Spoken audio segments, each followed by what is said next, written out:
What scares you the most about the ocean? The vastness of it. It's like outer space, but with an enticing entrance of waves and sand. I went down to the beach at 2 a.m. once. It freaked me out so much, and I can't explain why. It was so disorienting and just pitch black. You couldn't see the tide coming in or anything. I hightailed it back to the condo. Nothing is more simultaneously beautiful, mystifying, and absolutely horrific than the ocean at night. It's full of dead bodies, and sometimes it comes on the land to get more. Horrifying way to describe this, take my upvote. How unpredictable it is. Like giant rogue waves. People used to think they were just made-up stories by sailors, but we now know they actually happen, much more frequently than anyone thought. I did some wave tank experiments to recreate them in a lab. Simple math, scary shit. Why did you do that? For a class? Are you an oceanographer? General wave energy enthusiast? Part of academic coursework and research?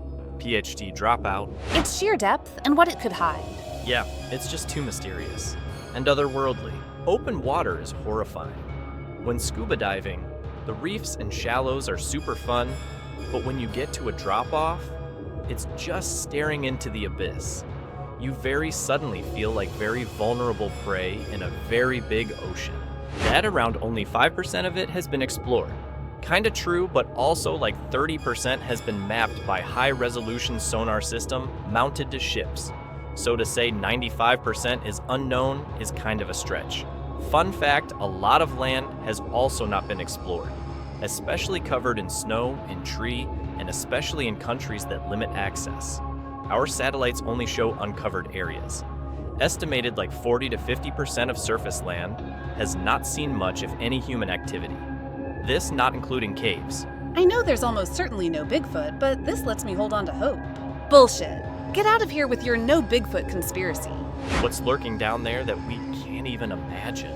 Lurking in complete darkness and extreme pressures. Imagine intelligent fish trying to theorize life above.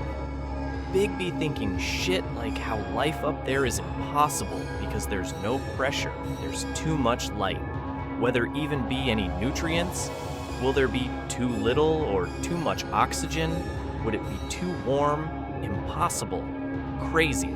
We were free diving down the anchor line off the continental shelf and having fun seeing if we could swim all the way down to the anchor. I was at the surface with another guy and we're watching our friend swim down the line. He gets to the anchor and turns to look up at us, and we're waving at each other. All of a sudden, we see this massive shadow swimming along underneath him.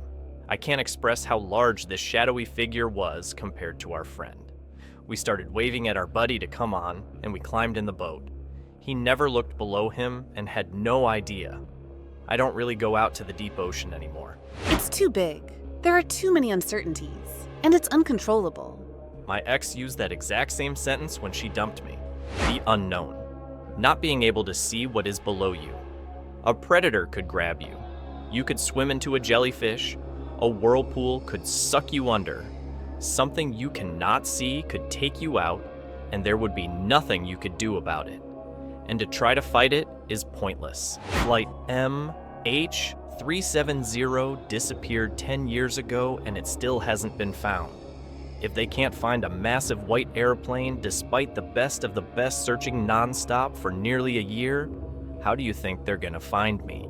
We will likely have a better estimation of where you went missing compared to MH370. Also, bodies, while they sink initially, they float in a couple of days after they decompose, giving us a much better chance of finding them when we run search patterns. Planes, on the other hand, sink like a rock once they fill with water. The size and the aliens the government admitted are living in there.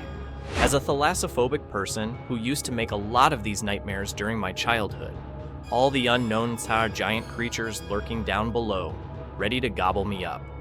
The ocean is a place where not only can you move around, yet also up and down, hence the sensation that danger can come from anywhere. Plus, we cannot breathe down below, which furthermore reinforces our feeling powerless. Definitively, a very hostile place.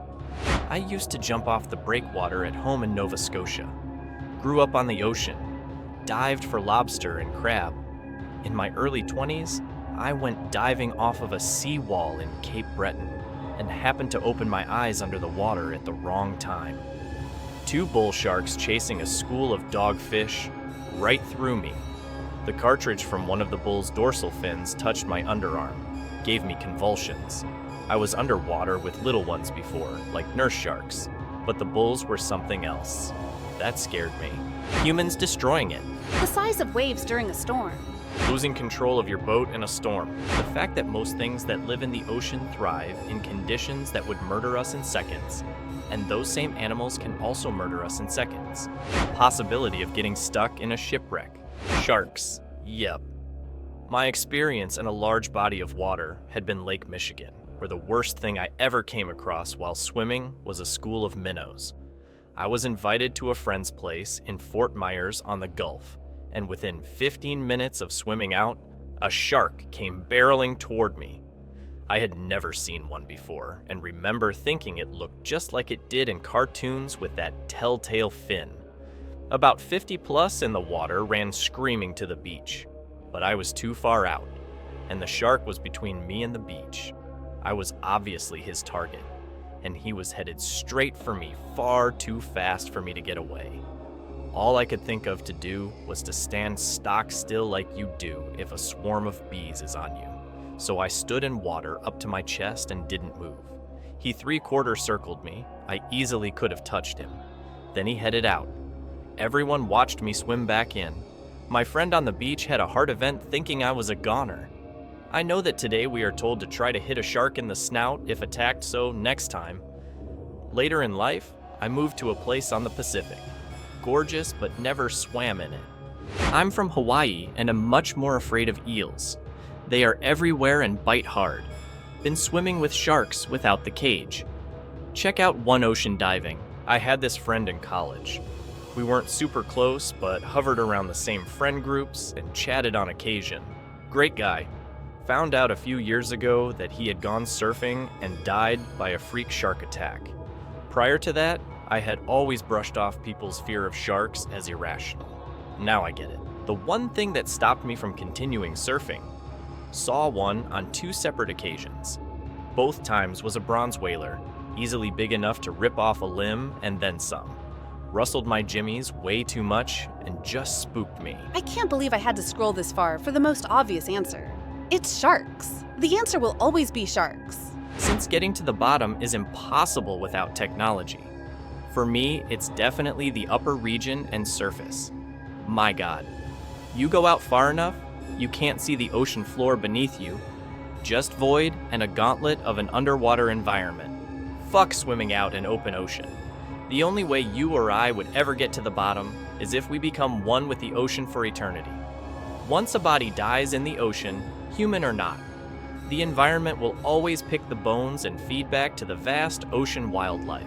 Them dudes that went with submarine probably fed some sperm whales or some bottom-dwelling scary fish species. Maybe even sharks smelled the remains of that sub. It may be dark ASF down there, don't mean it's empty. That's how I imagine what happens to us when we die. We just return to cosmic dust. A sudden, unexplained movement in the water. Feeling tiny in the face of the ocean's power. Losing air while deep. The thought of sinking too far without a way up. I live near it, so I love it. Only for about the last 5 years, though. Although you'd never see me around it at night. Only on full moonlit nights, maybe. Big maybe. Just not knowing. Or being able to see all the nocturnal critters is enough to keep me inside most nights lowall. I went down on vacation once at like 2 a.m. to look for whelks. I cannot describe the level of uneasy that came over me. I was so freaked out and disoriented, I was only down there for maybe 2 minutes. Not being able to fully see the water at night just makes it feel so alive and in control. Used to work with 2 cops at a Lowe's. It was LA and they needed extra money because LA. One claimed to work Santa Monica Beach area and would always find couple trying to fuck on the beach thinking it's romantic. And they'd always have to tell them, take a flashlight and shine it around and look at all these rats hanging out with you on the beach. Apparently, rats love the night beach. He said he'd get couples all the time. Sex on the beach, with rats watching. I'll stick to the drink. Losing your bearings at sea. Not having a sense of direction in the open sea. A mysterious shadow below you. Not being able to breathe. The thought of being in a plane crash over the ocean and hitting with such force that the plane ends up super deep. Probably I'd be dead on impact, but still, The thought of the plane shooting towards the bottom of the ocean makes me sick. Thank you for watching. Write comments, put likes. Do not forget to watch other videos.